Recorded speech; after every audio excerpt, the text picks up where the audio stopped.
मराठी भाषिक भक्त समाजास सहज समजावे म्हणून हिंदी भाषेतून मराठी भाषेत रूपांतरित करण्यात आलेला आहे.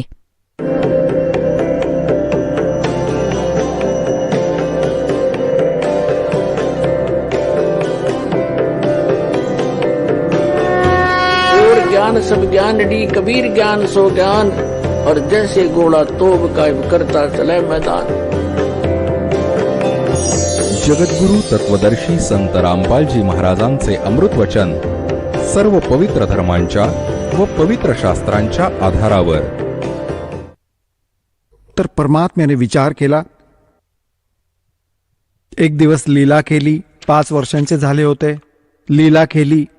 रामानंदजी दररोज स्नानासाठी जात असत गंगेच्या घाटावर. एक पंचगंगा घाट ब्राह्मणांनी महापुरुषांच्या स्नानासाठी बनवला होता. ब्राह्मण स्नान करायचे त्यात. दररोज जायचे ते झुंजूमुंजू झाल्यावर.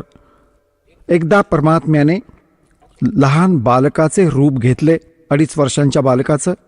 2.5 वर्षांच्या बालकाचं रूप घेऊन तिथे पायऱ्यांवर पहुडले, जिथे गंगेवर स्नानासाठी खाली घाटावर उतरायचे स्नान करणारे. रामानंदजी वेळेवर उठले. आपल्या स्वभावानुसार खाली उतरत होते. स्नानासाठी पाण्याजवळ जात होते. वाटेत पडलेल्या बालकाच्या डोक्याला त्यांच्या खडावा लागल्या. खडावा लागल्या तर जसं मूल रडू लागलं, परमात्मा रडू लागले. रामानंदजी, कारण की दयाळू साधू संत दयाळू असतात, एकदम जोरात वाकले की कोणा मुलाला जखम झाली. आणि ते जेव्हा वाकले तेव्हा त्यांच्या गळ्यातील कंठी विशिष्ट ओळख आहे, जी वैष्णव परंपरेची. एक तुळशीचा मणी, तुळशीच्या लाकडाचा एक मणी असतो, बस पूर्ण दोऱ्यात, तो गळ्यात घालतात. ती ओळख असते की हे वैष्णव परंपरेचे दीक्षित आहेत. ती निघून ती माळ कंठी कबीरजींच्या गळ्यात पडली अंधारात.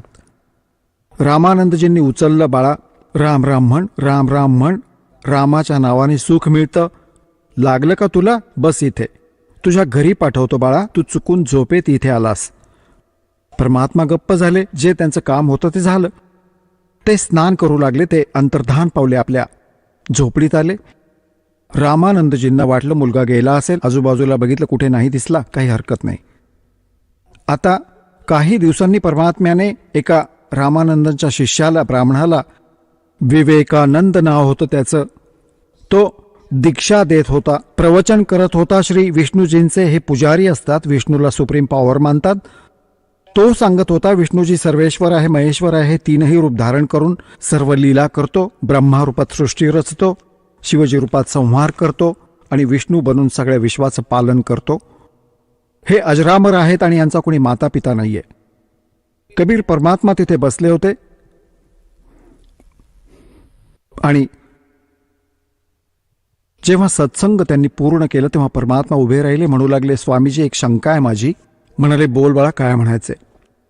तुम्ही म्हणता की सर्व शक्तिमान आहे, की कोणी माता पिता नाहीये. तर मी एक ब्राह्मण कथा सांगत होते. ते देवी पुराणाचा 3रा स्कंद वाचत होते, ज्यात विष्णूजी स्वतः म्हणतात की आम्ही तर नाशवान आहोत, आमचा जन्ममृत्यू होतो, आम्ही अविनाशी नाही होत, आणि दुर्गा आमची, ती माझी माता आहे. ब्रह्मा विष्णू शंकर भगवान स्वीकार करतात की जर ब्रह्मा आणि विष्णू तुमच्यातून उत्पन्न झाले तर माता दुर्गा, मी पण तुझा पुत्र झालो. तुम्ही म्हणता असं नाहीये. एक शिवपुराण ऐकवत होता ब्राह्मण, तिथे मी ऐकलं होतं रुद्रसंहितेत, हे ब्रह्मा आणि विष्णू, सदाशिव आणि काळरूपी ब्रह्म आणि दुर्गेच्या सहयोगातून विष्णूजींची उत्पत्ती झाली. अशा प्रकारे ब्रह्माजी म्हणतात माझी उत्पत्ती झाली या दोघांच्या सहयोगातून. तुम्ही म्हणता की त्यांचे माता पिता नाहीयेत. आता ते तर जवळ ठेवतच असत पुराण, जीविका त्यावरच चालायची. ते उचलून बघितलं, दोन्ही बघितलं, जसंच्या तसं मिळालं. बंद केलं. संस्कृतमध्ये असायचं. म्हणू लागले, खोटारड आहेस, पाखंडी आहेस, तू कोण आहेस, कुठून आलायस, काय नाव आहे तुझं, काय तू कोणी गुरु केलायस का, तू टिळा वगैरे लावलायस हा वैष्णव परंपरेचा, तू कोणाला गुरु धारण केलायस? म्हणाला, हो. कोणाला गुरु केलायस? की जो तुझा आहे तोच मी केलाय. म्हणाले, मी केलाय? तुझी काय जात आहे? आता परमात्मा तर म्हणू लागले, जात न पूछो संत की, पूछ लीजियो ज्ञानी. मोल करो तरवार का ये पड़ी ऋण दो म्यान. तर परमात्मा तर बोलले नाही. जे श्रोते ब्राह्मण दुसरे होते ते म्हणू लागले, हा नीरूचा पुत्र आहे, विणकराचा. हा धाणक आहे बाबा. स्वामीजी धाणक विणकर आहे हा. तर त्यांना तर मग निमित्त मिळालं, विषय बदलला की बघा लोकांनो किती खोटारडा आहे, पाखंडी आहे, हा विणकर आहे आणि म्हणतोय मी रामानंदजींना गुरु बनवलंय, माझे गुरु स्वामी रामानंदजी आहेत आणि हा तुमच्या समोर म्हणतोय की मी त्यांना गुरु बनवलं आहे. उद्या तुम्ही पण या सगळे स्वामीजींकडे मी कंप्लेंट करेन, प्रार्थना करेन आणि ह्याची खबर घेऊ. बघा खोटारडा, आमचे गुरुजी तर ह्या शूद्रांना जवळ सुद्धा येऊ देत नाहीत. हा तसा त्यावेळेस तिथे बरोबर होता. मग सगळ्यांचा विश्वास बसला. खोटारडा माणूस अशिक्षित आहे, कबीरजी त्याला काय माहित वेद आणि गीतेमध्ये आणि पुराणांमध्ये काय लिहिलंय. तर आपल्याला यांनी असं मूर्ख बनवून ठेवलं होतं आजपर्यंत, कारण की आपण सद्ग्रंथ वाचण्यायोग्य नव्हतो. तर ह्या खोटारड्यांच्या सगळ्या गोष्टी खऱ्या वाटायच्या की कबीरजी खोटं सांगतायत, हा ब्राह्मण खोटा खरं सांगतोय. दुसऱ्या दिवशी तर त्याने जाऊन रामानंदजींना सांगितलं की स्वामीजी आमचं तर नाक कापलं, आम्ही कसा प्रचार करायचा, एका शूद्राचा मुलगा विणकराचा, आणि तुम्हाला स्वतःचा गुरु मानतो. हे महाराज आम्ही तर मेलो पूर्ण, बाहेर नाही पडू शकत. परमात्म्याला तिथे आणलं गेलं. जबरदस्तीने पकडून त्याच्या मात्यापित्यांनी प्रयत्न केला अडवण्याचा, पण दोघांना मारून अर्धमेलं करून टाकलं. हे कसाई राक्षस ब्राह्मण. तर पुण्यात्म्यांनो, ब्राह्मण काही जात नाहीये. जे कर्म ब्राह्मणांचे करतात मग ते कोणीही करोत, आणि ज्यांना ज्ञान नाही आणि खोटी बकवास करतात, तर देवी पुराणात 6व्या स्कंदात 414 पानावर लिहिलंय. स्वतः व्यासजी म्हणतायत की कलियुगातले ब्राह्मण सत्ययुग त्रेता द्वापारातल्या ब्राह्मणांच्या काळात जे राक्षस मानले जायचे, कलियुगातील ब्राह्मण त्या राक्षसांसमान आहेत वर्तमानात. ह्याच्यात काही शंका नाही. हे प्रमाणित करेल दास तुम्हाला कबीर साहेबांसोबत कसा अन्याय केला ह्या नालायकांनी. सत्य काही मानलं नाही. केवळ आपल्या स्वार्थासाठी, आपल्या रोजीरोटीसाठी एक प्रत्यक्ष पुरावा आहे की ज्ञानेश्वर नावाचे महाराष्ट्रात एक ब्राह्मण होते आणि त्यांना प्रेरणा झाली.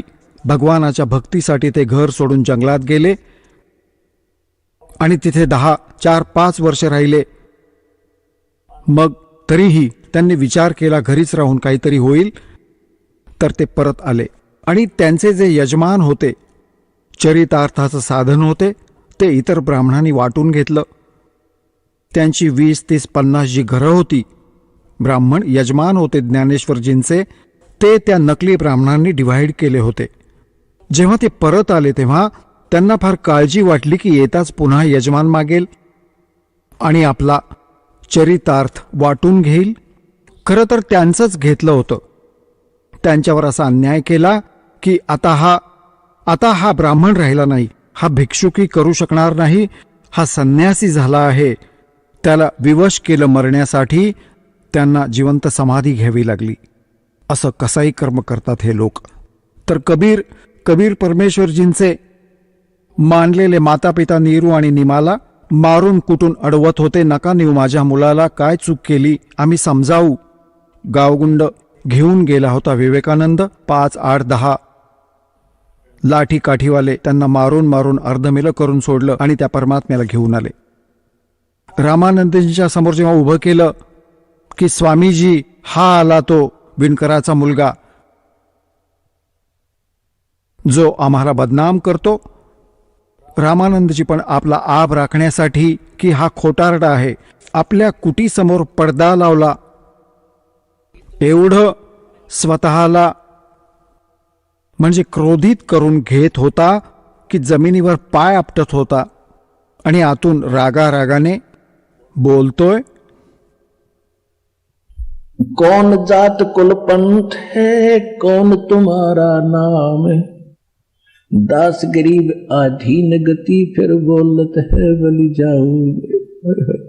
तुमची मिटेल. मग त्यानंतर बघा, ह्या वाणीला वाचताना डोळ्यातून अश्रू वाहतील आणि ते परमात्म्याविषयी तुम्हाला वाटणाऱ्या आस्थेचं प्रतीक असेल.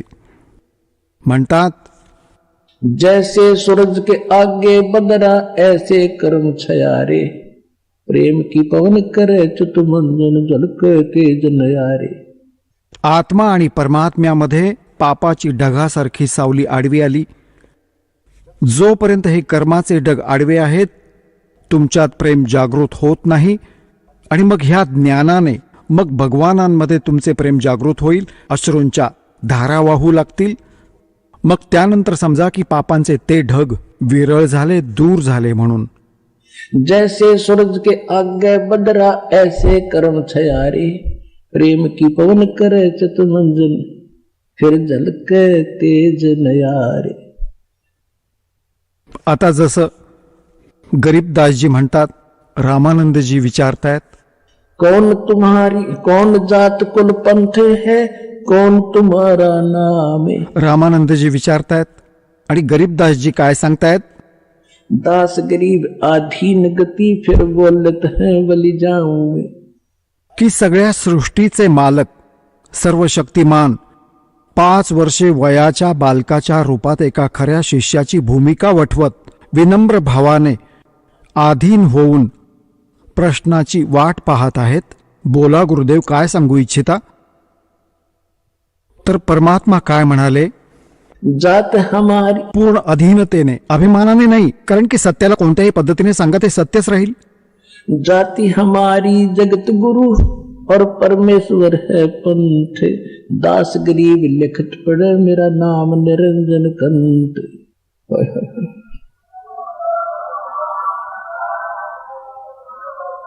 परमात्मा म्हणाले की जर माझी जात विचाराल तर जगद्गुरु आहे मी. सगळ्या जगाला खरं ज्ञान देणारा सद्गुरू आहे मी. आणि माझा पंथ विचाराल तर परमेश्वर, आणि परमेश्वर ईश्वरेषु समर्थेषु परमश्रेष्ठ सहपरमेश्वर. ह्या ईश्वरामध्येही सर्व इथल्या वर्तमानातल्या जेवढे समर्थ बनून बसले आहेत त्यांच्यातही जो परमश्रेष्ठ आहे, सपरमेश्वर आहे. तर तो उत्तम पुरुष कोण आहे, तो परमेश्वर, म्हणजे ईश्वरापेक्षाही परम सर्वश्रेष्ठ. आणि रामानंदजी तर त्या ब्रह्मपर्यंतच अडकले होते. आणि ब्रह्म तर दूरचीच गोष्ट आहे. विष्णूजीलाच ब्रह्म मानत होते आणि सर्व शक्तिमान मानायचे. काय सांगतात परमात्मा, म्हणतात, जात हमारी जगत गुरु और परमेश्वर मेरा पंथ है. की मी परमेश्वराचा पंथ चालवतोय. जसा कोणी तो निरंकारी पंथ आहे, कोणाचा विष्णूजींचा पंथ आहे, कोणी शंकरजींचा पंथी आहे. पंथी म्हणजे त्या मार्गावर चालणारा. तर कबीर परमात्मा म्हणतात, माझा तो परमेश्वराचा पंथ सांगायला आलोय मी. सगळ्या सृष्टीला ज्ञान देणारा जगद्गुरू आहे. आणि माझं नाव आहे, विचाराल तर मी परमात्मा आहे. आता परमात्मा शब्द आणि धाणक विणकराचा मुलगा म्हणतोय, तर कसं पटणार त्या विद्वान ब्राह्मणाला, कर्महीनाला. काय म्हणतात, रे बालक सुन दुर्बुद्धि घटमट तन आकारे, दास गरीब दर्द लगा जब हो बोले सर्जनहारे. रामानंदजी म्हणतात की हे दुर्बुद्धी, हे बुद्धी भ्रष्ट मुला, तुझं शरीर दिसतंय, तू स्वतःला निरंजन भगवान म्हणतोस, कारण की ते तर निरंजनवरच अडकलेत. आमच्या गावात एक नाथांचा डेरा आहे आणि ज्या स्थळाशी अनेक जोडलेले आम्ही, तो बाबा, तो नाथ होता, त्यांच्याशी जोडलेले आहेत हे. तर ते यायचे जेव्हा दीक्षा मागायला, तर तो बाबा यायचा. आम्ही लहान लहान होतो. तो काय म्हणायचा, अलख निरंजन माई अलख निरंजन, मुलीचा बाप सकाळी सकाळी काळाचं नाव घेतोस तू येताच. आता समजलं की तो तर काळाचा दूत होता. तर हे अलख निरंजनला उत्तम मानतात. तर गरीबदास परमात्मा म्हणतात की माझं ते निरंजन नाव आहे, तुझ्या भगवानाचं आहे असं समजा. असंही वास्तवात निरंजन परमात्मा कबीरजीच आहेत. हा नकली निरंजन आहे, हा खोटा आहे. म्हणतात निरंजन है अंजन के माही. अंजन म्हणजे माया, निरंजन म्हणजे माया रहित. हे बघा, हे सगळे घोटारडे स्वतःला भगवान म्हणतात. भगवान तर नाहीच आहेत. तर असं हे निरंजन बनून बसलेत. आणि त्यांनी ह्याच निरंजन, ज्योती निरंजन काळाला मालक मानलाय. म्हणूनच भगवान म्हणतात की माझं हे निरंजन नाव समजा आणि त्याच निरंजनला हे मानतात निराकार. आणि इथे रामानंदजी म्हणतायत की तुझा देह दिसतोय, तुझा आकार आहे आणि तरीही तू म्हणतोयस की मी भगवान आहे. अरे दुर्बुद्धी. तुम रे बालक सुन दुर्बुद्धि घटमट तन आकारे.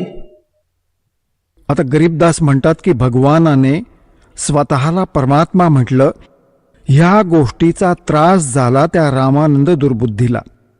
रे बालक सुन दुर्बुद्धि घटमट तन आकारे. दास गरीब दर्द लग्या जब हो बोले सर्जनहारे. गरीबदासजी म्हणतात रामानंदजींना दुःख झालं ह्या गोष्टीचं की भगवानाने स्वतःला भगवान म्हणून घेतलं. त्याच्या अज्ञानामुळे दुःख होतं. पुण्यात्म्यांनो, येणाऱ्या काळात तुम्हालाही अमरकथा सांगत जाईन. तुमच्या डोळ्यातून अश्रू वाहू लागतील, पण ते ऐकण्यासाठी तयार करतोय आधी तुम्हाला, कारण की दास जे सांगतोय हे सगळं तुमच्या आत सामावून जाईल. म्हणून ही कथा ही प्रमाण देऊन देऊन इतकं फीड करतोय तुम्हाला. CD वगैरे DVD बनवून पाठवत आहेत तुम्हाला. सिम कार्डमध्ये, मेमरी कार्डमध्ये सत्संग सांगतायत, कारण तुमचा जो अंधकार नाहीसा व्हावा. मग तुम्ही कथा ऐकत होतात रामायण महाभारतातली, ते तर पहिल्या इयत्तेतल्या कथा भासू लागतील ह्या ज्ञानासमोर. आणि पुढे येणाऱ्या काळात काय होईल?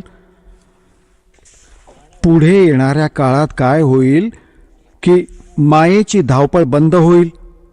सगळे हे व्यर्थ खर्च बंद केले जातील. बीडी, दारू, मांस, तंबाखू 50% मुक्त व्हाल तुम्ही, फ्री व्हाल.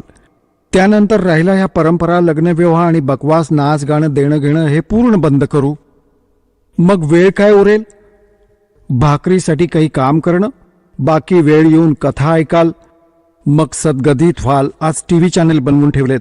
TV चॅनेल चालू राहतील. तुम्ही घरात बसून जसं पूर्वी महाभारत ऐकायचे, कामधाम सोडून ऐकाल. तो दिवस येईल.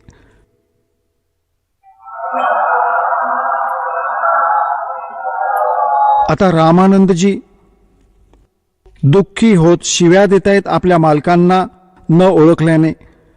तुम मोमन के पालवा तेरा जुल्हे के घर बासे. दास गरीब अज्ञान गती एकता दृढ विश्वासे. की तू मोमीन, मुसलमानाच्या घरात तुकड्यांवर जगणारा. अरे तू, तुझा धाणक विणकराच्या घरी तुझा निवास आहे. आज तू स्वतःला भगवान मानतोस.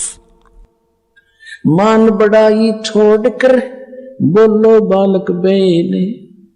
दास गरीब अधमुखी एकता तुम गठ फैने.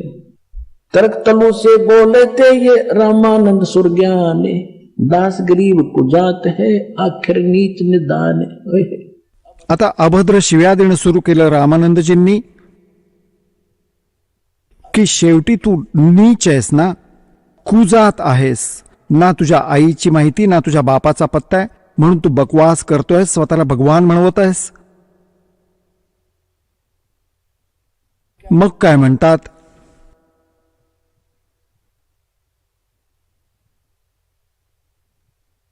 रे बालक नीची कला तुम हो बोले ऊंचे. दास गरीब पलक घड़ी खबर नहीं दम कूचे. रामानंदजी कधी तर शिव्या देत आहेत, कधी ज्ञानाने समजावतायत. तू स्वतःला भगवान मानतोस.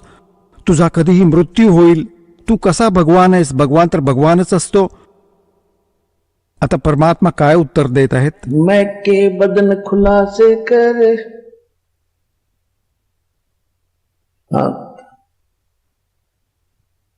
मैं के बदन खुलासे कर.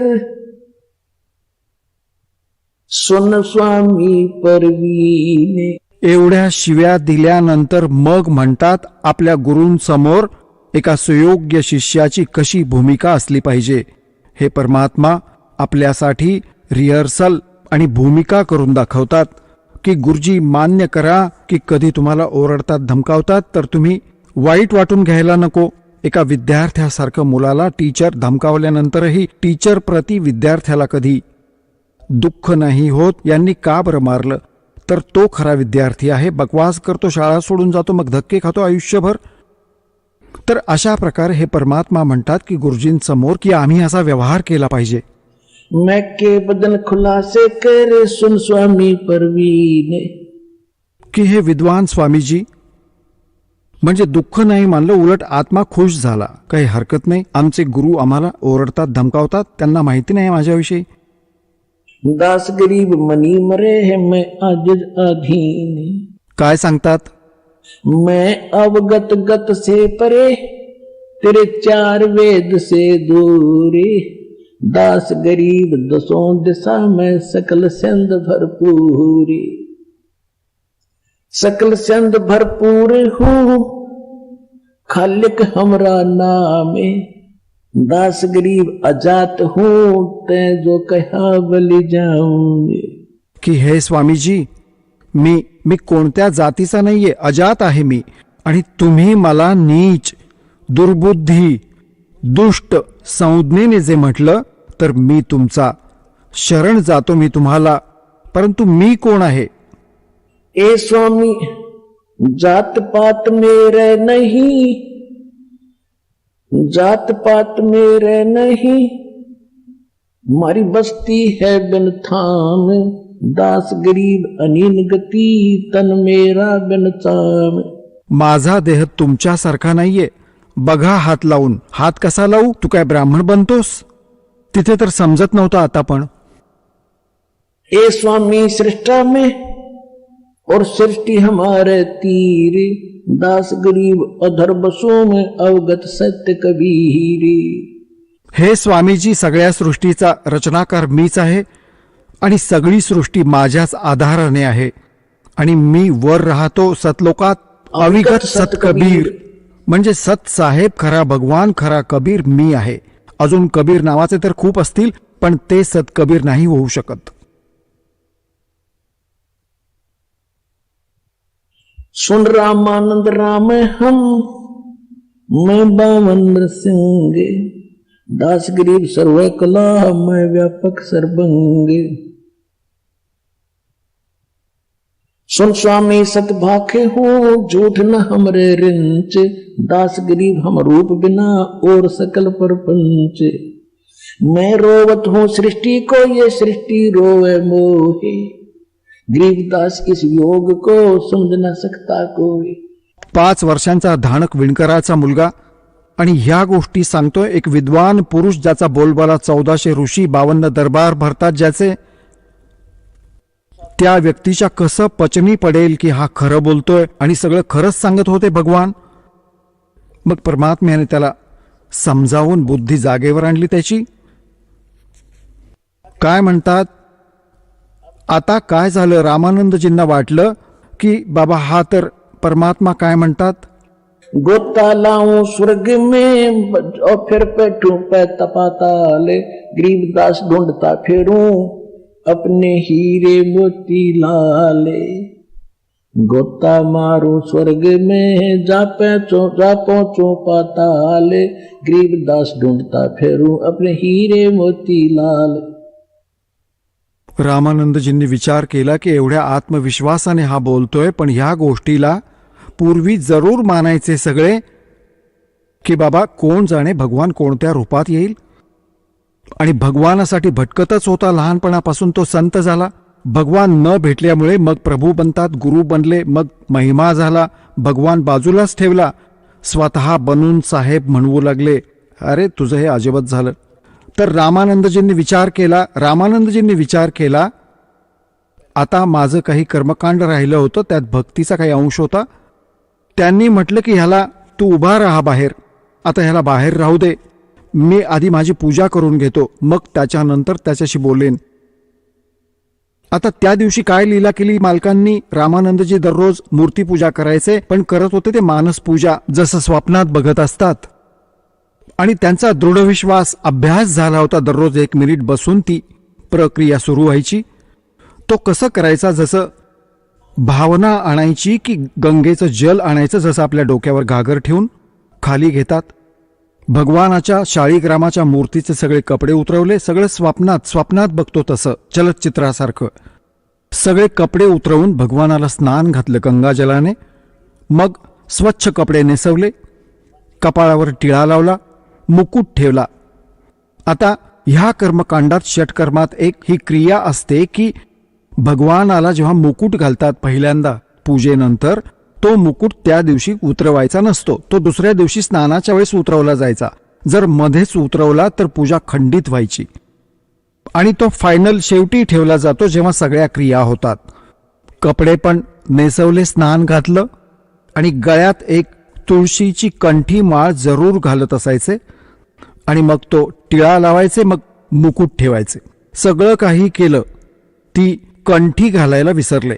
जेव्हा नजर गेली स्वप्नात, ती कंठी वेगळी ठेवली ती माळ. आता रामानंदजींना वाटलं की हे तर चुकलं. मुकुट उतरवला तर पूजा खंडित आणि कंठी घातली नाही तर पूजा खंडित, इनकम्प्लीट राहिली आज माझी.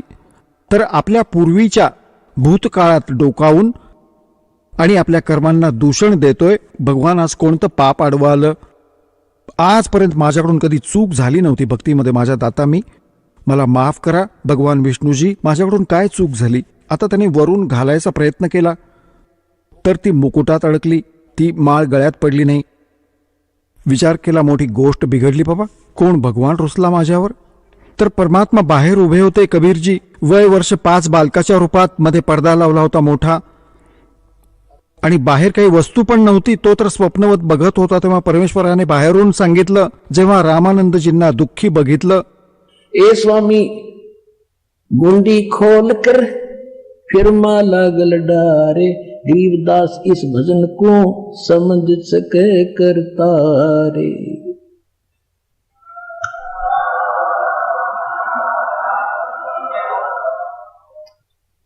आता परमात्म्याने म्हटलं की हे स्वामीजी, दुःखी होऊ नका. ह्या माळेची गाठ सोडा. ती गाठ सोडून आणि मग गळ्यात बांधा. तुमची पूजा खंडित होणार नाही. होय होय. रामानंदनी बघितलं ना, काही मूर्ती बाहेर ठेवलीये. मी तर स्वप्नात बघत होतो, मनात कल्पना करत होतो. आणि ह्या 5 वर्षाच्या बालकाने माझ्या मनातली गोष्ट ओळखली. म्हणतात, डोडी पडदा दूर बघा. जो पडदा लावलेला होता तो दूर फेकून दिला, एकदम बाहेर आले. पुण्यात्म्यांनो, ह्याला म्हणतात पंडित. ब्राह्मण सोय जो ब्रह्म पछाणे. पंडित म्हणजे ब्राह्मण. तोच असतो भगवानासाठी भटकतोय आणि समोर भगवान आला आणि त्याला मग समाजाकडे बघून लोक लज्जेस्तव भगवानापासून दूर राहतो, तो भक्त नाहीये. तर रामानंदांसमोर एका वेळेस एका बाजूला भगवान उभा आहे, दुसऱ्या बाजूला त्यांचा महिमा उभा होता की ते स्पर्शही करत नाहीत अस्पृश्याला. आणि सारा समाज काय धिक्कारेल, पळून जाईल, शिष्य चेले पळून जातील. पण त्याला ब्राह्मण म्हणतात. त्याने लोकलज्जा आणि खड्ड्यात गेला हा संसार. भगवानासाठी भटकतोय समोर उभा. म्हणतात, डोडी पडदा दूर कर लिन्या कंठ मिलाय. छातीशी गळ्याशी कवटाळलं. गरीबदास गुजरी बहुत जब बदन मिलाय. सांगतात त्याला, परमात्म्याला जेव्हा कबीरजींना विणकराला छातीशी लावलं तर आतून तर तो दुःखी होताच. समाज काय म्हणेल, पण नाही राहावलं. भगवान पाहिजे मला. डोडी पर्दा दूर कर फिर लीना कंठ मिलाए लगाए. गरीबदास गुजरी बहुत जब बदन मिलाए. मन आता रामानंदजी म्हणतायत, मन की पूजा तुम लखी ये मुकुट माल परवेश. गरीबदास गति कौन लखे तेरा कौन वरण को बेखे. ये तो दीक्षा तुम दी ये मान ली मन मोरे. गरीबदास कोमल पुरुष और हमरा बदन कठोरे. जेव्हा आधी परमात्मा सांगत होते की माझा देह तुझ्यासारखा नाहीये, तेव्हा तर विश्वास बसला नव्हता. आता म्हणतात, मग काय म्हणतात, मन की पूजा तुम लखी. की माझी मनाची पूजा, मानस पूजा मी करत होतो. हे भगवान, आपण जाणलीत आणि आपण तर परमात्मा आहात. मन की पूजा तुम लखी ये मान लिया. मन की पूजा तुम लिखी ये मुकुट माल परवेश. गरीबदास गति को लखे तेरा कौन वरण को वेख. म्हणू लागले रामानंदजी, हे परमात्मा, आपण कसं ओळखलं? आम्ही तर तुच्छ बुद्धीचे जीव. आपण सर्व सृष्टीचे मालक, अंतर्यामी आहात तुम्ही. आणि एक विणकराच्या घरात आणि 5 वर्ष वयाच्या बालकाच्या रूपात आपण उभे आहात. तुम्हाला आम्ही तुच्छ बुद्धिजीव कसं ओळखणार? You R God. मन की पूजा तो लखिए मुकुट माल परवेश, गरीबदास गति को लखाइए कौन वर्ण कौन भेख। कशा वेशभूषेत उभे आहात आणि कोणत्या वर्णात प्रकट झालात? शूद्र, विणकर. त्या काळात अस्पृश्यता जास्त होती. आणि मग काय म्हणतात? ये तो दीक्षा तुम देई मान ली मनमोर। तर संकेत ओळखतात साधू संत की हा परमात्मा आहे आणि माझा अभिमान, माझ्या जे जातीपातीचं जे खूळ होतं ते संपवण्यासाठी यांनी लीला केलीये. तर म्हणतात, ये तो दीक्षा तुम देई मान ली मन, ये तो शिक्षा तुम देई मान ली मनमोर। परंतु मी समजलो दाता, आपण कशासाठी लीला केली ते. माझा हा समाजाचा कुळाचा जो किल्ला होता, लोकलज्जा अशी तोडली. काय सांगतात कबीर साहेब की इस लोक लाज के कारण ये हंसा गया बिगो, जब यो कुल के कर लेगा जो चार पाया का हो। आता जर लोकलज्जेस्तव तुम्ही भक्ती करणार नाहीत, माझ्याकडून घेऊन मग हे कुळ तुमचं काय रक्षण करणार, जेव्हा तुम्ही गाढव कुत्रे बनून चार पायांचे होऊन फिरत राहाल? हे कुळातले लोक काठीने मारतील तुम्हाला.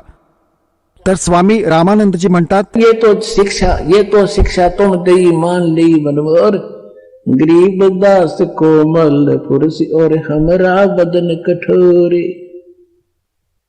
की जे तुम्ही मला समजावू इच्छिता ते आता माझ्या लक्षात आलं की मी चुकीचा मनुष्य आहे. मी भेदभाव आणि जातीवर्णात भगवानापासून दूर होत होतो.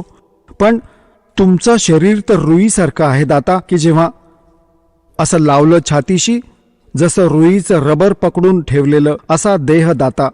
यजुर्वेद अध्याय नंबर 40च्या मंत्र 8 मध्ये सपर्यागात कवीर मनीषी शुक्रम अकायम असनाविरम अपाप विद्दम स्वयंभू परिभू व्यवधाता.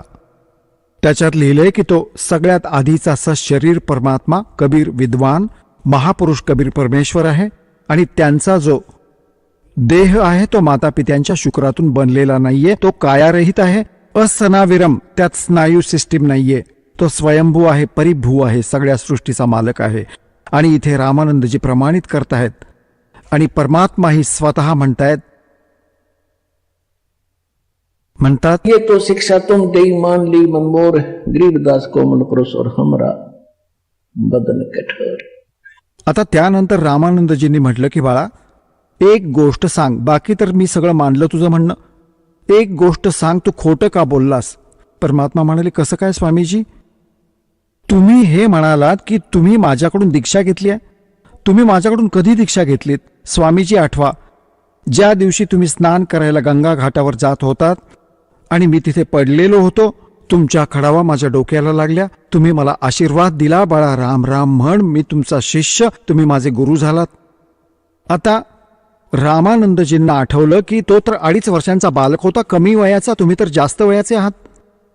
आता तर 5 वर्षाचं मूल आणि 2.5 वर्षाच्या मुलाच्या शरीरात डबल डिफरन्स होतो, म्हणजे दुप्पट फरक पडतो हाईट आणि सर्व गोष्टींमध्ये. तर परमात्म्याने काय केलं, 2.5 वर्षांच्या मुलाचं शरीर वेगळं बनवलं आणि एका सेवकाची खाट होती तिथे झोपडीच्या बाहेर, त्यावर आडवे झाले. स्वामीजी बघा, असा होतो मी. आता स्वामीजी 6 वेळा इकडे बघतायत, 6 वेळा त्या 5 वर्षाच्या बालकाकडे बघतायत. डोळे चोळून बघितलं, हा समोर बघा, 5 वर्षांच्या वयात परमात्मा गळ्यात माळ घालून उभे आहेत आणि 2.5 वर्षांच्या बालकाच्या रूपात दुसऱ्या बालक रूपात विराजमान आहेत. रामानंदजी बाहेर उभे आहेत. हे समोर अजून दर्शक पण खूपसे आहेत, बरेच आहेत, पण त्या चित्र बनवणाऱ्याने थोडंसं इनकम्प्लीट बनवलं आहे, तरीही समजण्यासाठी पुरेसं आहे. तर मग तेव्हा काय बघितलं की 5-6 वेळा तर त्याने लहान बाळाला बघितलं, 6 वेळा मोठ्याकडे. मग डोळे चोळून चोळून की काही मला धोका तर नाही झाला. एवढ्यात ते छोटे बालक उठले आणि 5 वर्षाच्या बालकात सामावून गेले. तेव्हा रामानंदांना कळलं की ते बालक नाहीये.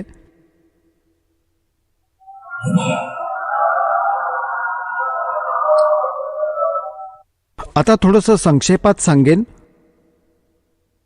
त्यानंतर रामानंदजींनी विचार केला, बाबा आता तर ह्यांच्याशी अजून चर्चा करावी लागेल, कारण की हे मन जे आहे ते लगेच मान्य करत नाही. आता रामानंदजींनी म्हटलं की बाळा, जे चेले शिष्य तर दचकून सगळे पळाले की रामानंदजी पण त्यांच्याच घेऱ्यात अडकले. आता उरले 2 जण, गुरु आणि शिष्य. भगवान शिष्य रूपात आणि स्वामीजी गुरु रूपात. आता काय झालं की स्वामीजी परमात्मा म्हणाले की स्वामीजींना म्हटलं रामानंदांनी की मी लहानपणापासून अभ्यास करतो आहे आणि मी आतून खूप दूरवर समाधिस्थ होऊन बघत असतो. परमात्म्याने म्हटलं की स्वामीजी तुम्ही समाधिस्थ होऊन बघा कुठपर्यंत पोहोचता. आता स्वामीजी पोहोचताच म्हणतात, योग युक्त प्राणायाम कर जीत्या सकल शरीर, त्रिवेणी के घाट में ये अटक रहे बलवीर. त्रिकुटीपर्यंत तर सामान्य प्लॅटफॉर्म आहे. तिथपर्यंत साधक ठीक साधना करत पोहोचतातच. त्रिकुटीवर असंही जायचं असतं कारण की तिथूनच मग वेगळे रस्ते होतात. एका दिशेला तर ह्या काळाची व्यवस्था आहे जिथे हे सगळे सेक्रेटरिएट आहेत त्याचे. जसं धर्मराजाचं ऑफिस आहे, सगळ्यात आधी तिथे अकाउंट घेतलं जातं, त्याच्यानंतर तिथून मग वेगवेगळे जिथे जातात त्यांना पाठवले जाते. तो तर एक डाव्या बाजूचा रस्ता आहे. राईट साईडला एक वेगळी व्यवस्था आहे. जे ऋषीबिशी असतात त्यांना स्वतंत्र जागा देतात, तिथे आपली कर्मे फोडत बसतात. 88,000 खेडी बनवली आहेत वेगवेगळ्या गावांसारखी. तिथले सरपंच बनवायांना हे तिथे मौज मारतात आणि परत येतात. आणि मध्यभागी आहे ब्रह्मरंध्र, तिसरे ब्रह्मरंध्र. ब्रह्मरंध्र के घाट को खोलत है कोई एक, द्वारे से फिर जाते हूँ ऐसे बहुत अनेक. आता परमात्मा तिथे गेले. रामानंदजी जेव्हा पोहोचले तिथे त्रिकुटीवर परमेश्वर उभे होते, तिथे त्याच रूपात जे खाली बालक रूपात होते. आणि म्हटलं की स्वामीजी आता कुठे जाणार, माहीत नाही, ह्याच्या पुढे मला माहीत नाही कुठे जायचंय. त्रिकुटीच्या अलीकडच्या तीरावर तिथे तीन त्रिकोण आहेत. खालून जाताच तिथे उभे ठाकतात. पुढे जाऊ नये दिलं जात यांना, बस तिथपर्यंतच बघा आणि परत जा. तेव्हा परमात्मा म्हणाले की आता हे पुढे 3 रस्ते झाले, आता कुठे जाणार, माहीत नाही कुठे जायचं ते. परमात्मा म्हणाले मी सांगतो, जेव्हा तुमचा मृत्यू होईल त्यानंतर तुम्ही लेफ्ट साईडला जायचं आहे. सगळ्यात आधी इथल्या न्यायाधीशाचं ऑफिस आहे, तिथे तुझं अकाउंट होईल. जशी तुझी कर्म असतील, ज्यापुढे ईश्वराची तू साधना केली असशील, इथून तुमची पावती बनवली जाते, तिथे सोडलं जातं. नरकाची बनली तर नरकात, स्वर्गाची बनली तर स्वर्गात, आणि ज्या इष्टाच्या धामात जायची बनली त्या इष्टधामात. तुम्ही जाल विष्णूजीच्या लोकात. विष्णूजींच्या लोकानंतर आपली कर्म बिघडवून संपवून मग परत जाल परत पृथ्वी लोकात.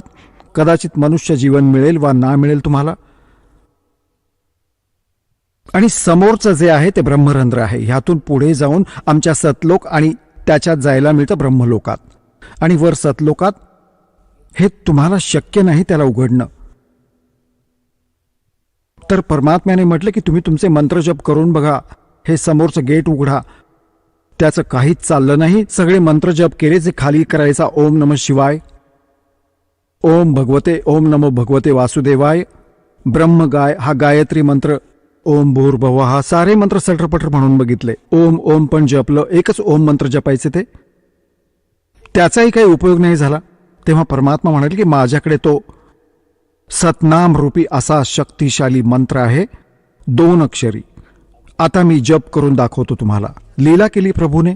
सुमरण केलं तर एकदम असं कपाट उघडलं जशी विजेच्या गतीने, आणि म्हणाले चला माझ्यासोबत. वर घेऊन गेले भगवान, वर घेऊन गेले परमात्मा. त्या प्रिय आत्म्याला सगळे वरचे लोक दाखवले, सतलोकात घेऊन गेले. तिथे जाऊन जेव्हा बघितलं, अरे हा तर स्वतः मालक आहे. मोठी कथा आहे, वेळ कमी आहे. पुन्हा त्यांना आणून सोडलं समाधिस्थ अवस्थेत की जा परत. परत आले तर असे एकदम जसा माणूस झोपेतून उठतो समाधीतून असा उठला, आणि समोर बसलाय परत तोच बालक. तिथे बघितलं होतं असंख्य ब्रह्मांडांच्या स्वामी रूपात तोच बालक बसलेला, कारण की आधी दुसऱ्या रूपात होते तेजोमयी शरीरात मोठे. आणि मग परमात्मा कबीरजींच्या रूपात, त्याच आपल्या शिशु बालक रूपात, 5 वर्षांच्या बालकाच्या रूपात त्या तख्त म्हणजे सिंहासनावर विराजमान झाले होते. सतलोकात त्यांच्यावर चौरी आपोआप ढळत होत्या. एकेका रोमात करोड सूर्य करोड चंद्रमा मिळवावा इतका प्रकाश होता भगवानांचा. जेव्हा परत आले स्वामी रामानंदजी, समाधी भंगली. समोर परमात्मा कबीरजी त्याच रूपात बसलेले दिसले. पायावर लोळण घेतली त्या 104 वर्षांच्या वृद्धाने त्या 5 वर्षाच्या बालकाच्या चरणावर. काय म्हणाले? तहा वहां चित चक्रित भया, वैद्यख्या फजल दरबारे. गरीबदास सिजदा किए हम पाए दीदारे. तुम स्वामी में बाल बुद्धि. 104 वर्षांचा महात्मा, 4ही वेद कंठस्थ पाठ करणारा, गीता श्रीमद भगवत गीता कंठस्थ पाठ पूर्ण प्रवक्ता म्हणून मिरवणारा. आता तो म्हणतोय आजपर्यंत माझं जे ज्ञान होतं ते तर बालकासारखं होतं. तुम स्वामी में बाल बुद्धि. तुम्ही माझे मालक, मी तर बालबुद्धीचा माणूस आहे. और कर्म भ्रम कर्म किया से. गरीबदास निज. तुम स्वामी मैं बाल बुद्धि, भ्रम कर्म किए नासे. गरीबदास निज ब्रह्म तुम मेरा हो गया दृढ़ विश्वास. निज ब्रह्म, खरा परमात्मा, रियल गॉड तुम्ही आहात. आज माझा पूर्ण विश्वास बसला. तुम सुन बेसुन से तुम परे. म्हणजे सर्व शून्यांच्या पार पण आपण आहात. सुन बेसुन से तुम परे और उरे से हमरे तीर. तिथे पण तुम्ही आहात आणि इथे माझ्या समोर बसला आहात. सुन बेसुन से तुम परे और उरे से हमरे तीर. गरीबदास सर्वंग में ये अवगत पुरुष कबीर. कोटि कोटि सजदा किया और कोट कोट प्रणाम. गरीबदास अनहद अधर हम पर से तव दामे. होय होय. 104 वर्षांचा वृद्ध आधी शिव्या देत होता. तू दुर्बुद्धी आहेस, तू छोट्या जातीचा आहेस, तू कुजात आहेस. आणि आता काय म्हणतोय? पुण्यात्म्यांनो, हाच अंधकार दास तुमचा घालवू पाहतोय की भगवानाला ओळखा, आपल्या मालकांना जाणा आणि इथून पिच्छा सोडवा. आता काय म्हणतात रामानंदजी? कोट कोट सजदा किए और कोटि कोटि प्रणाम. जसं समोर बसलेल्या भगवानांसमोर करतात असं वृद्धावस्थेत म्हातारा भक्ती पूजा करतो. हे भगवान, कसं माझं भाग्य उजळलं. हे परमात्मा, तुम्ही खरंच तुम्ही आहात. आणि म्हणतात, गरीबदास अनहद अधर. जे आपण इथे ऐकतो ही धुनधान ते सगळं नकली आहे. तो अनहद तर वर, अधर म्हणजे वर जे मी ऐकून आलो आहे. गरीबदास अनहद अधर हम पर से तो धाम. आम्ही तुमच्या त्या धामाला, लोकाला, जिथे गेल्यानंतर परत येत नाहीत. दाता, मी ते बघितलं, मी ते ओळखलं आहे स्वतःच्या डोळ्यांनी. बोलत रामानंद जी सुनो कबीर करता रे. गरीबदास सब रूप में तुम ही बोलन हारे. तुझ्या शक्तीने सर्व जीव बोलताहेत दाता, नाहीतर कोणाची काही लायकी नाही. तुमच्या वचनांनी सगळी ब्रह्मांड चालताहेत. हे सर्जनहार. बोलत रामानंद जी सुनो कबीर करता रे. करतार म्हणजे सर्जनहार. गरीबदास तो रूप बिन सब रूप के तुम ही सर्जनहार. मैं भक्ता मुक्ता भया और किया कर्म कुन्ना से. गरीबदास अवगत मिल गए और मिट्टी मन की बांसे. मी भक्त आणि तुम्ही स्वामी. आणि माझी जी सगळी भ्रमकर्म होती ती आता सगळी नष्ट झाली.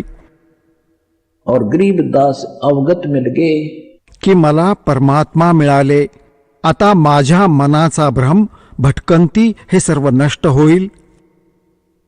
मैं भक्ता मुक्ता भया ये किया कर्म कुंद नाश. गरीबदास अवगत मिले ये मिट गई मन की बांसे. दो ठोर है एक तू भया एक से दो. की दोन्ही ठिकाणी वर पण तुम्हीच आहात मालक आणि इथे पण तुम्हीच आहात. दो ठोर है एक तू भया एक से दो. गरीबदास हम कारणे तुम आए उतरे हो मग जो. एवढा लांबचा प्रवास करून आमच्यासाठी आलात दाता. 16 शंख कोसांच्या अंतरावरून परमात्मा आले आहेत. परमात्मा म्हणतात, 16 शंख पर हमरा तकिया, हम गगन मंडल के जिंदा, हुक्म हिसाबी हम चल आए, ये काटन काल का फंदा। दोहू ठोर है एक तू, भया एक से दो, गरीबदास हम कारणे तुम आ उतरे हो मगजोय। तर अशा प्रकारे रामानंदजी चरणांमध्ये पडले. परमात्मा म्हणाले की तुम्ही माझे गुरु बनून राहा, तुम्ही माझे गुरु बनून राहा, कारण की एक मर्यादा पाळायची आहे. रामानंदजी उभ्या उभ्या थरथर कापू लागले की महाराज माझ्याकडून ही गोष्ट होणार नाही. आधी तर मी चुकून तुम्हाला खूपच बरं वाईट बोललो, मला माफ करा दाता. तेच पाप माझ्याकडून झेपत नाही, आता सहन होत नाहीये. पण स्वामीजी, परमात्म्याने म्हटलं मी प्रतिज्ञा देवतो, आधी माझी गोष्ट ऐकून घ्या. गुरु शिष्याचं नातं कायम ठेवावं लागेल, नाहीतर येणाऱ्या काळात काळाच्या दूतांचा डाव लागेल. कबीर साहेबांनी कोणता गुरु केला होता? अशा प्रकारे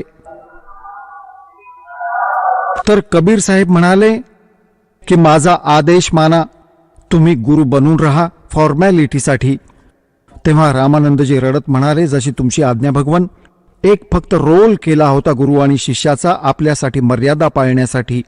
रामानंद से लक्ष गुरु और तारे से इसके भाव, और चेलों की गिनती नहीं, दो पद में रहे समाये. गरीबदासजी म्हणतात, रामानंदांसारखे लाखो गुरु शिष्य बनवून तारले, आणि शिष्य झाले तर त्यांचं तर सांगायचंच काय, कितीही पार करेन. आता सगळा संसार पार होईल, जे या भक्तीला स्वीकारतील ती वेळ आली आहे.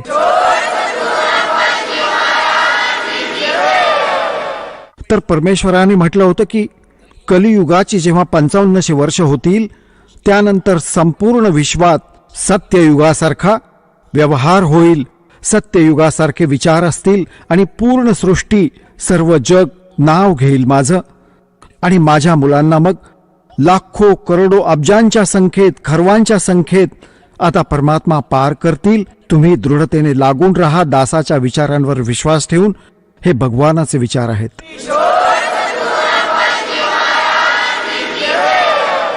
चला आता आपण त्या श्रद्धाळूंचे अनुभव जाणून घेऊयात, ज्यांनी जगद्गुरु तत्वदर्शी संत रामपालजी महाराजांकडून दीक्षा प्राप्त केलेली आहे, तसेच त्यांच्याद्वारा सांगितलेल्या भक्ती मार्गावर चालत आहेत. नमस्कार. सत साहेब, आपलं नाव? उत्तम सोपान कीर्तने. आपण कुठून आलात? गाव डोकी, तालुका जिल्हा उस्मानाबाद, महाराष्ट्र. आपला व्यवसाय काय आहे? साखर कारखान्यामध्ये नोकरी करतो मी, उस्मानाबाद जिल्ह्यामध्ये. संत रामपालजी महाराजांची गुरुदीक्षा आपण कधी घेतली?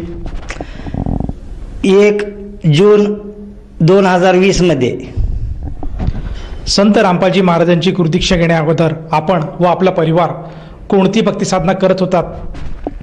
मी तत्वदर्शी संत रामपालजी महाराज यांच्या सानिध्यामध्ये येण्याच्या अगोदर तथागत भगवान गौतम बुद्ध यांची भक्ती करत होतो. त्यानंतर मी ओम शांती या संप्रदायामध्ये गेलो. ओम शांती या संप्रदायामध्ये मी 1 वर्षे ओम शांतीच्या रमणी प्रत्येक गुरुवारी वाचन करायचं. प्रत्येक दिवसाला संध्याकाळच्या 7 वाजता त्यांनी बोलवत होते, आम्ही जात होतो. 1 वर्षे ओम शांतीमधले संपूर्ण ज्ञान घेतलं. त्याच्यामध्ये मला समाधान होत नव्हतं. नंतर एका माझ्या मित्राने सांगितलं की तुला जर मोक्षप्राप्ती करायची असेल तर तू नानीजचे नरेंद्र महाराज त्यांच्याकडे जा आणि तू त्यांना गुरु करून घे, मग तुला मोक्षप्राप्ती होईल. मग मी 2008 मध्ये नानीज, रत्नागिरी जिल्हा, नानीजचे नरेंद्र महाराज यांना गुरु करून घेतलं. गुरु करून घेतल्यानंतर मी त्यांच्या भक्तीमध्ये रमलो. आणि रमल्यानंतर प्रत्येक गुरुवारी मी पारायण करायचं. लीला अमृत नावाचा ग्रंथ होता नरेंद्र महाराजांचा, त्या लीला अमृत या ग्रंथाचं पारायण करायचं. नंतर मला दारूचं व्यसन होतं, मी दारू पित होतो. घरामध्ये सुख समाधान शांती लाभावी, माझी दारू बंद व्हावी म्हणून मी परत नरेंद्र महाराजाकडे माझं साकडं टाकलं. त्यांनी सांगितलं की शिमूर गव्हाण येथे प्रत्येक गुरुवारी 7 वाऱ्या कर. मग मी शिमूर गव्हाणला प्रत्येक गुरुवारी जायचं. घरामध्ये सुख समाधान शांती लाभावी, माझी व्यसन कमी व्हावं, माझी दारू बंद व्हावी म्हणून मी 7 वाऱ्या केल्या शिमूर गव्हाणच्या. माझ्याकडे जाण्यासाठी वारीला पैसे नसायचे. मी माझ्या मित्राकडून पैसे उसने घेऊन वारी पोच करायची शिमूर गव्हाणची. 12 वर्षे नरेंद्र महाराजांच्या सानिध्यामध्ये मी राहिलो. 12 वर्षे राहिल्यानंतर तरी पण मला म्हणावं असं सुख समाधान शांती लाभत नव्हती आणि माझं व्यसन काय बंद होत नव्हतं. मी दारूसारखं पेतच राहत होतो आणि घरामध्ये पत्नीबरोबर माझे भांडण वगैरे होत राहायचे. सर, जसं आपण सांगत आहात की आपण पूर्वीपासूनच भक्तिमार्गात होतात, तर असं असताना सुद्धा आपल्याला संत रामपालजी महाराजांच्या मार्गाबद्दल माहिती कशी मिळाली आणि आपण त्यांच्या शरणात कसे आलात? घरी टी व्हीमध्ये सारखे धार्मिक कार्यक्रम मी पाहण्याचा मला छंद होता. असंच कार्यक्रम टी व्हीवर बघत असताना तत्वदर्शी संत रामपालजी महाराज यांचे प्रवचन चालू होते आणि त्या प्रवचनाची थोडी मला गोडी कुठेतरी लागायची. आणि त्यानंतर मग आमच्या गावामध्ये ढोकी या गावामध्ये 2 भगत होते. त्या भक्ताकडून तत्वदर्शी संत रामपालजी महाराज यांचे पुस्तक ज्ञानगंगा मी मिळवून घेतले आणि त्या ज्ञानगंगा पुस्तकाचे पूर्ण वाचन करून मी त्या ज्ञान मला समजले, ते ज्ञान मला कळले. नंतर मला कळल्यानंतर मला तत्वदर्शी संत रामपालजी महाराज यांना मी शरण जाऊन त्यांना गुरु करून घेतलं.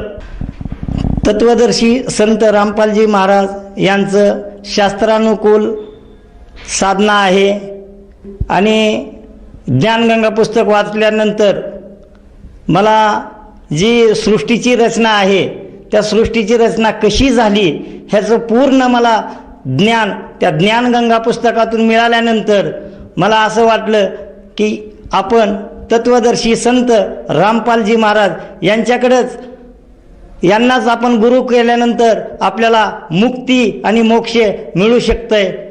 ही निश्चय मनात घेतल्यानंतर मला आस लागली की मी तत्वदर्शी संत रामपालजी महाराज यांना शरण जाऊन त्यांची नामदीक्षा कधी घेऊ असं मला वाटायला लागलं आणि 1 जून 2020 रोजी मी त्यांची नामदीक्षा घेतली आहे.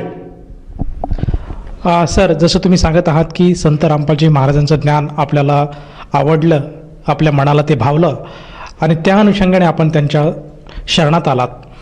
तर मला असं विचारायचं आहे की जेव्हा आपण तत्वदर्शी संत रामपालजी महाराजांच्या सान्निध्यात आलात, त्यांच्याकडनं आपण जेव्हा गुरुमंत्र घेतलात, तर त्या गुरुमंत्राच्या भक्तीमुळे आपल्याला आपल्या जीवनामध्ये जे काही आपल्याला व्यसन जडलं होतं त्या व्यसनापासून आपली मुक्तता झाली का?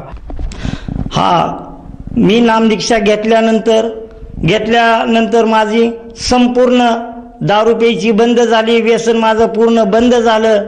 एवढंच नाही तर माझ्या घरामध्ये जी भांडणतंट व्हायचे ती पण थांबलं आणि माझे पूर्ण व्यसन बंद झालं.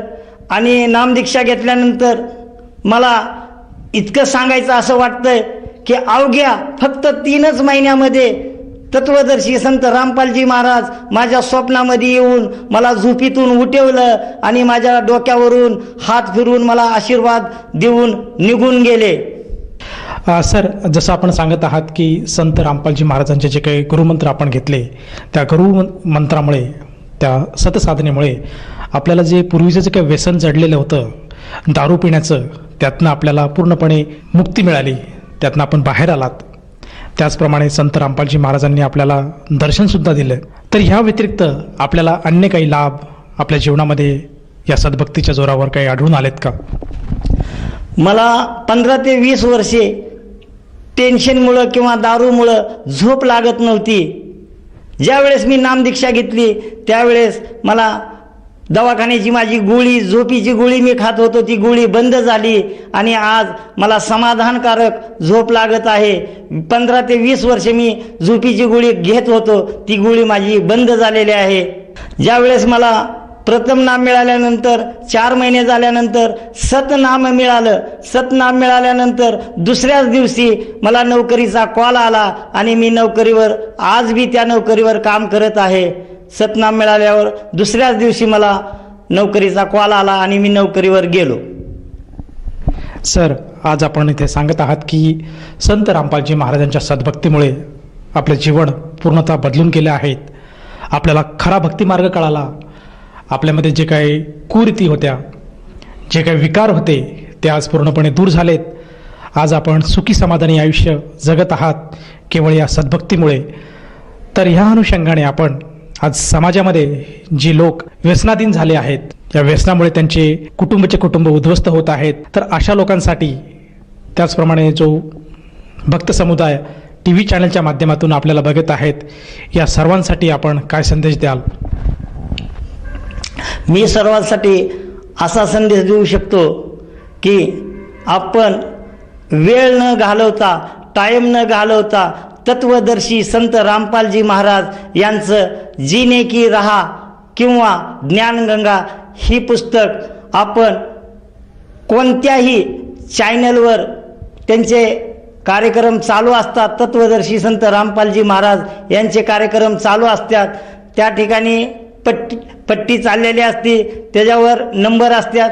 त्या नंबरवर फोन करून पुस्तक मागवा आणि त्या पुस्तकातलं ज्ञानगंगा पुस्तक आणि जिने की राहा पुस्तक, ह्या दोन्हीपैकी कोणतंही एक पुस्तक मागवा आणि त्यातलं ज्ञान घ्या आणि जीवनाचं कल्याण करा. या धर्तीवर परमात्मा आलेला आहे. कबीर परमात्मा यांचा अवतार म्हणून तत्वदर्शी संत रामपालजी महाराज हे या धर्तीवर आलेले आहेत. तुम्ही त्यांची नामदीक्षा घ्यावी लवकरात लवकर, हीच प्रार्थना आहे सर्वांना. सर, जसं तुम्ही सांगत आहात की आज प्रत्यक्षात संत रामपालजी महाराज हे एक कबीर साहेबांचे अवतार आहे आणि ते मानव समाजाच्या उद्धारासाठी आज अवतरित झालेले आहेत. सद्भक्ती काय आहे, परमेश्वर कोण आहे आणि ती कशी करायला पाहिजे, याचं ज्ञान आज ते समाजाला देत आहेत. तर या अनुषंगाने जर एखाद्या साधकाला जाणवलं की आपण सुद्धा तत्वदर्शी संत रामपालजी महाराजांची नामदीक्षा घ्यावी, तर ती व्यक्ती ही नामदीक्षा कशी घेऊ शकेल? कोणत्याही चॅनलवर तत्वदर्शी संत रामपालजी महाराज यांचे मंगलमय प्रवचन चालू असते. त्या प्रवचनाच्या खाली पट्टी असते, त्या पट्टीवर मोबाईल नंबर दिलेला असते. त्या मोबाईल नंबरवर तुम्ही फोन करा, पुस्तक मागवा आणि नामदीक्षाही घेऊ शकता. सर, जसं तुम्ही सांगत आहात की आज संत रामपालजी महाराजांच्या कृपेने महाराष्ट्रामध्ये प्रत्येक जिल्ह्यामध्ये नामदान केंद्राची सुविधा उपलब्ध आहे आणि आपल्या टीव्हीच्या स्क्रीनवर जे काही मोबाईल नंबर आज फ्लॅश होत आहेत, त्यापैकी कुठल्या एखाद्या नंबरवर जर आपण संपर्क साधला तर आपल्याला जवळच्या नामदान केंद्राची माहिती मिळेल आणि तेथे जाऊन तो साधक नामदीक्षा घेऊ शकेल. मला असं विचारायचं आहे की या नामदीक्षेसाठी त्या साधकाला किती पैसे मोजावे लागतात? त्या साधकाला तत्वदर्शी संत रामपालजी महाराज यांचे पुस्तक मागवण्यासाठी किंवा नामदीक्षा घेण्यासाठी 1ही रुपया लागत नाही. नामदीक्षा निशुल्क प्राप्त होत आहे. धन्यवाद. सत साहेब.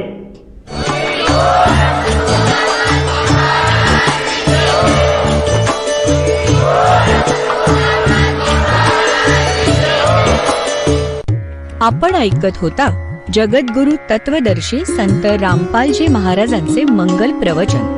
निशुल्क नामदीक्षा प्राप्त करण्यासाठी आणि अधिक माहितीसाठी संपर्क करा 7030303951 7030303952. आमची वेबसाईट आहे www.jagadgururampalji.org.